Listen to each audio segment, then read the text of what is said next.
Can you explain what rewilding is? What does it entail?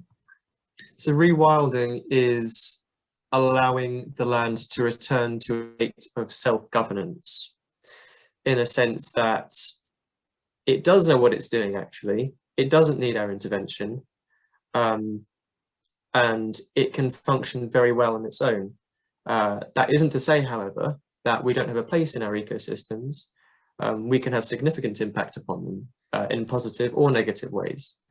But that's generally the gist of rewilding. Allow it to return to a state of self-governance through large-scale ecological restoration. And that can happen through humans perhaps retreating a little bit, or it can involve things like reintroducing species, plants, for example, but mainly animals, because animals have a greater impact upon their ecosystems than plants do, due to the fact that they move and do things a lot quicker and more significantly.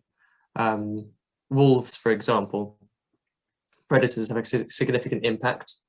There was a huge example in Yellowstone National Park in the early 90s when they reintroduced wolves, and the impact was so great that the course of the rivers actually changed direction, because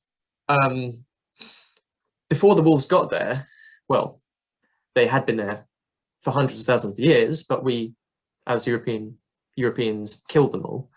In that period when they weren't there, the herbivore numbers skyrocketed.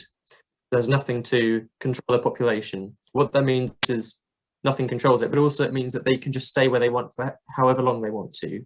There is no predator psychology of having to stay on the move, where you see herbivores in other countries where there are predators. But anyway, they would just eat the vegetation along the banks of the rivers. And what that meant is that the plants that were there, well, let me put it a different way.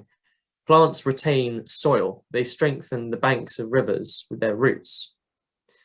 When the plants aren't there, the rivers just kind of fall into disarray, and the banks sort of fall in, and and then the river. And beavers too, actually. The number of them, their species went up, and that had an impact upon the flow of the river. So it actually changed the course of the river, and so they reintroduced wolves. Everything was restored to its natural balance, well, natural, whatever that means. That's our value judgment. And then they changed along the way the river had done for hundreds of thousands of years. So that's an example of rewilding.